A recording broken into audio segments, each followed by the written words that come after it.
kaibigan, nandito na naman tayo upang talakayin ang isang topiko na talaga namang napaka-interesting ating pag-uusapan. Ano nga ba ang itsura ng langit? Dahil kung ating makikita ang konsepto ng langit sa ating mga napapanood na pelikula ay ibang-iba ito sa sinasabi ng banal na kasulatan. Ating pag-usapan ito, mga kaibigan.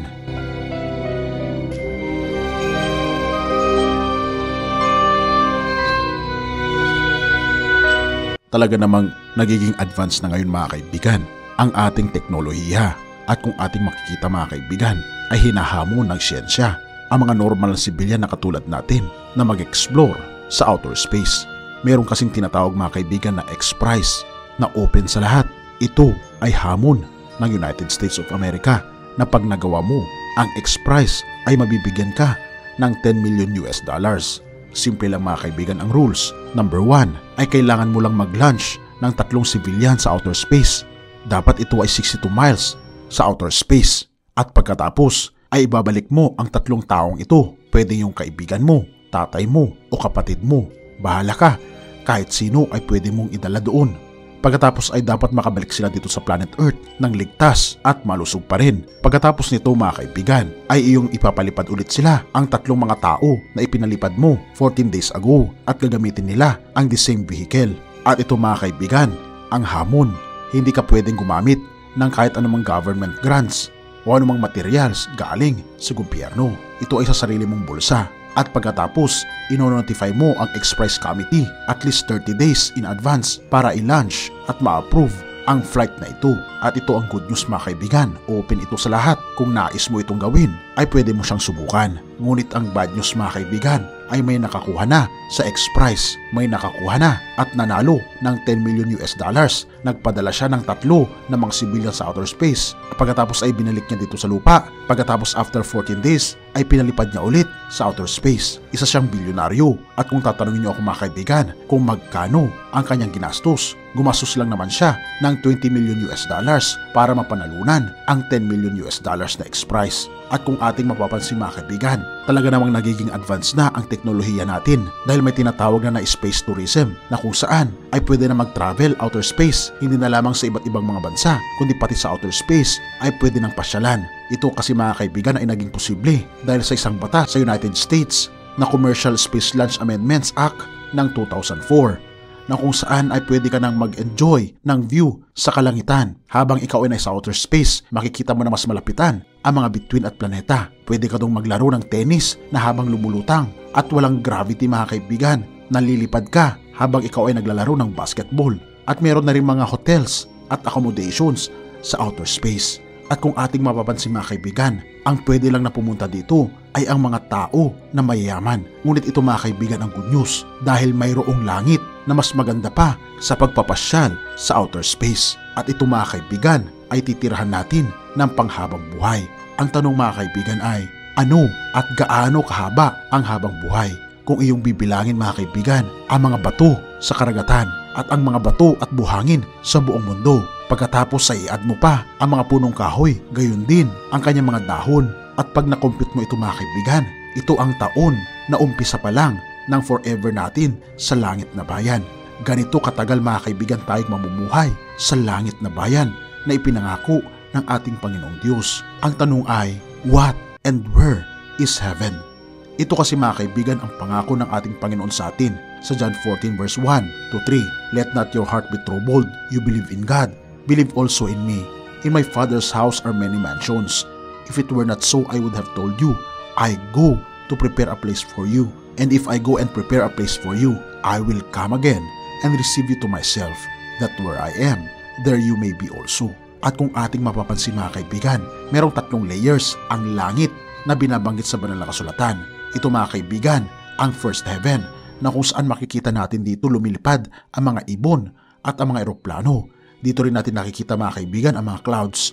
At beyond, mga kaibigan, sa first heaven ay tinatawag na second heaven. Dito naman natin makikita ang mga planeta, ang mga stars at ang ating araw.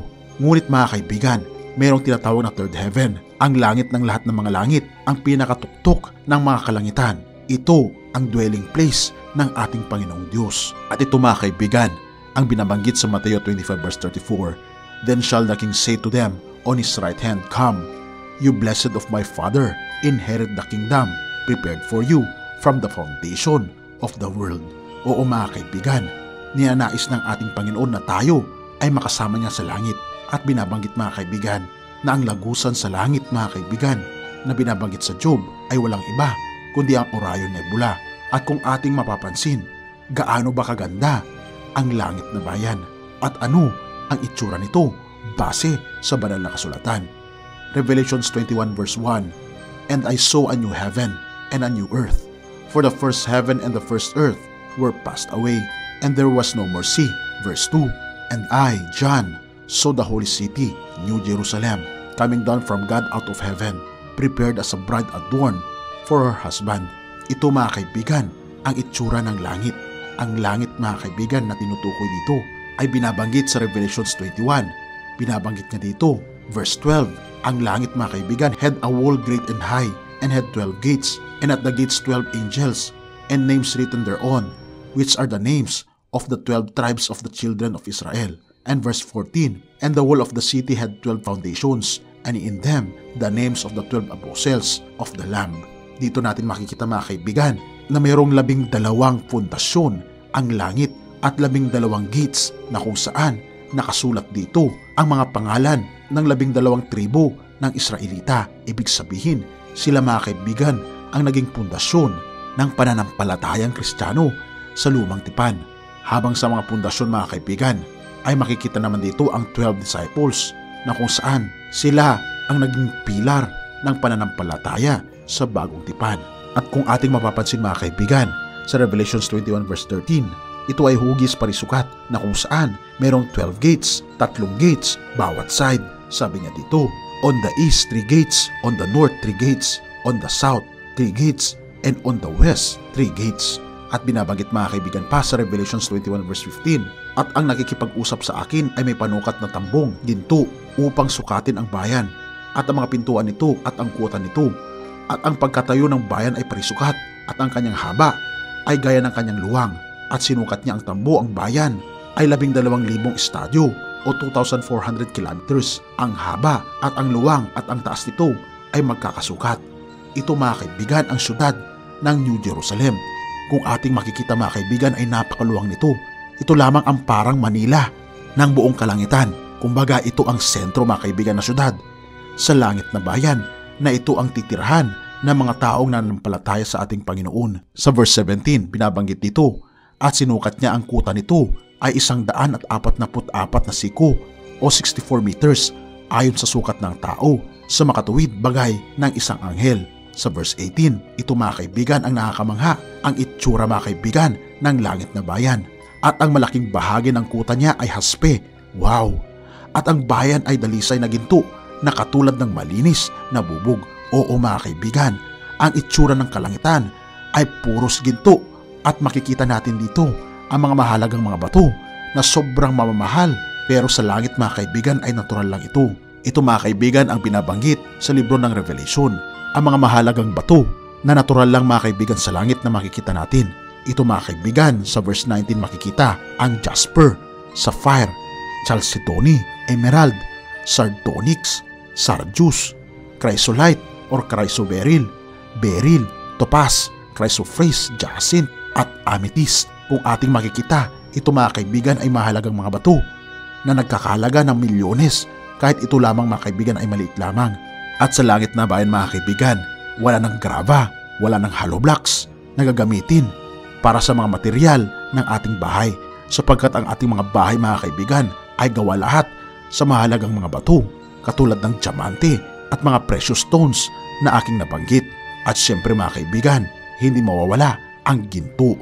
Sa verse 21 mga kaibigan, binabanggit niya dito, "At ang 12 pintuan ay 12 perlas, at bawat pinto ay isang perlas. At ang lansangan ng bayan ay dalisay na ginto na gaya ng nanganganinag na bubog." Oo mga kaibigan, napakaganda ng gate ng langit, sapagkat ito mga kaibigan ay purong perlas.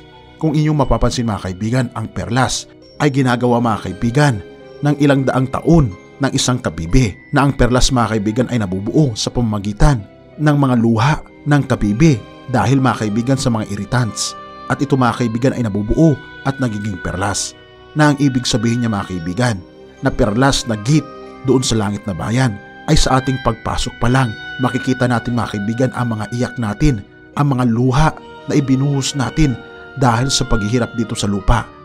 At sa ating pagpunta doon sa langit na bayan makikita natin ang ganda ng gate na naipon ng mga luha ng mga anak ng Panginoon at sa wakas ay makakapasok na sa langit na bayan.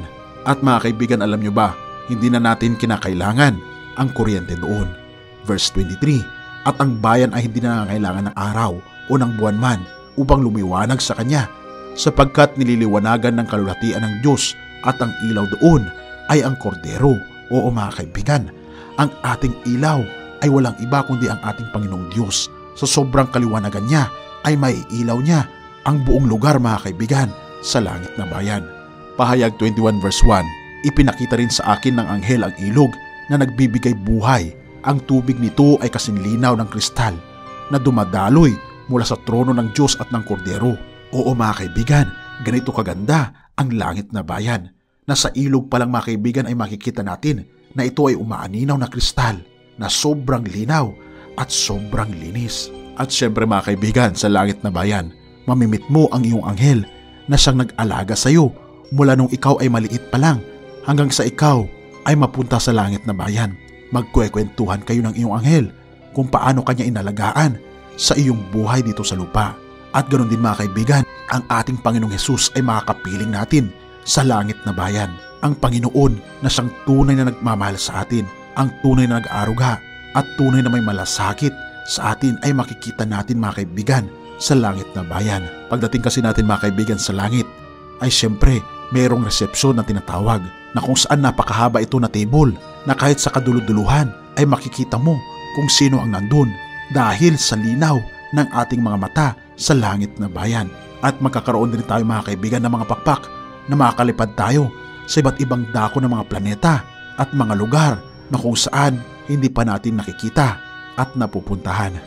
Ganito kaganda mga kaibigan ang langit na bayan. Ngunit mapapansin natin mga kaibigan habang tayo ay nasa lupa, ang mga tao ay gumagawa ng kaparaanan upang pahabain ang kanyang buhay.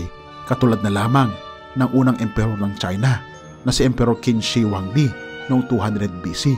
Hinahanap niya ang tinatawag na Fountain of Youth na kung saan ayaw niyang tumanda at ninanais niya na maging mahaba ang kanyang buhay.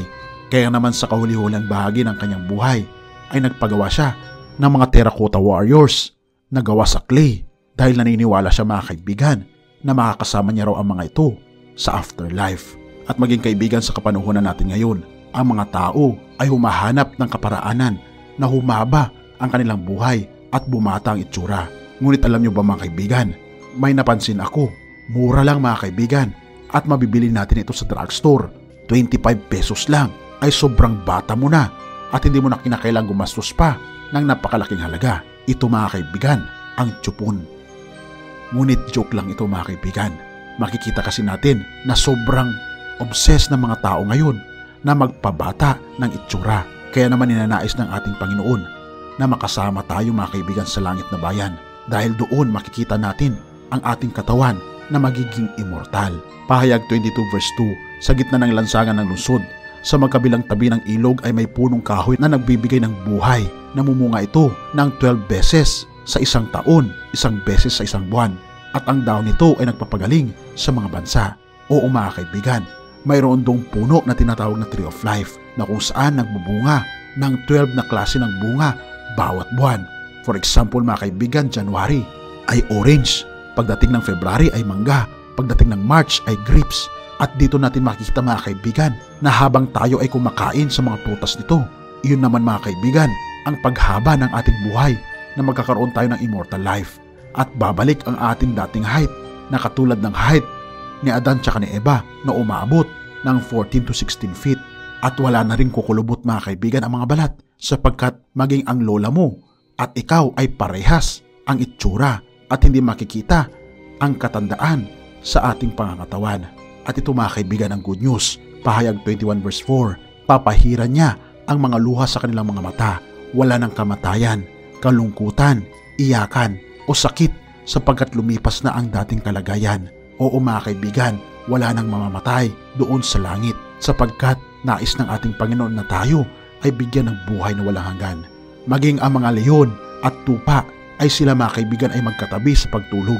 Dahil wala na mga kaibigan nagkakainan ng mga hayop, ang mga uso ay pwede na makipaglaro sa mga bata. Maging ang mga aso ay talaga namang makikita ang mga ngiti sa kanila. Pahayag 21 verse 24, 25, 26. At dadalhin doon ng mga hari ang mga kayamanan nila. At dadalhin doon ng mga hari ang mga kayamanan nila. At palaging bukas ang mga pinto ng lungsod dahil wala nang gabi roon. Ang magaganda at mahahaling bagay ng mga bansa ay dadalhin din sa lungsod na iyon. Oo mga kaibigan, sa lugar na iyon ay wala nang security guard, wala nang magnanakaw, at wala na ring mga lock ang ating mga pintuan. At may pagkakataon tayo mga kaibigan na pumunta sa iba't ibang mga planeta na ginawa ng ating Panginoon. At makikita natin mga kaibigan kung gaano kaganda ang mga ginawa ng ating Panginoong Diyos. At everyday, oo mga kaibigan, araw-araw ay surpresa para sa atin at gagawin ito ng ating Panginoon ng walang hanggan. At alam nyo ba mga kaibigan, maliban sa tirahan natin sa syudad ng New Jerusalem, ay pwede tayong magpatayo ng ating bahay sa labas ng syudad. Binabagit ito mga kaibigan sa Isaiah 65 verse 21. Sa panahong iyon, magtatayo ang aking bayan na mga mamamayan at titirhan nila ito. Magtatanim sila ng mga ubas at sila rin ang aanin ng mga bunga nito. Oo mga kaibigan, tayo ay magpapatayo ng mga bahay doon na hindi nagawa sa graba, kundi gawa mga kaibigan sa mamahaling mga bato at precious metals. At magtatanim din tayo ng mga prutas na wala nang magnanakaw, kundi tayo rin mga kaibigan ang kakain nito.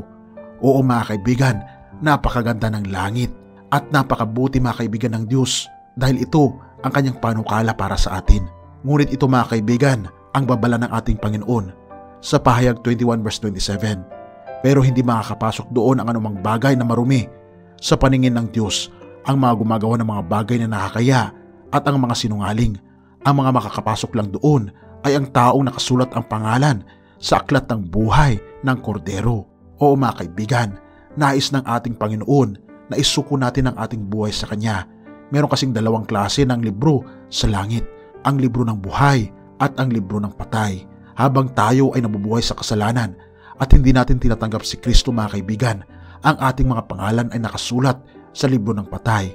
Ngunit pagtatanggapin natin si Kristo bilang ating personal na Savior, ay buburahin ng ating Panginoon ang ating pangalan sa libro ng patay at tayo ay magiging mapalad na isusulat niya ang ating mga pangalan sa libro ng buhay.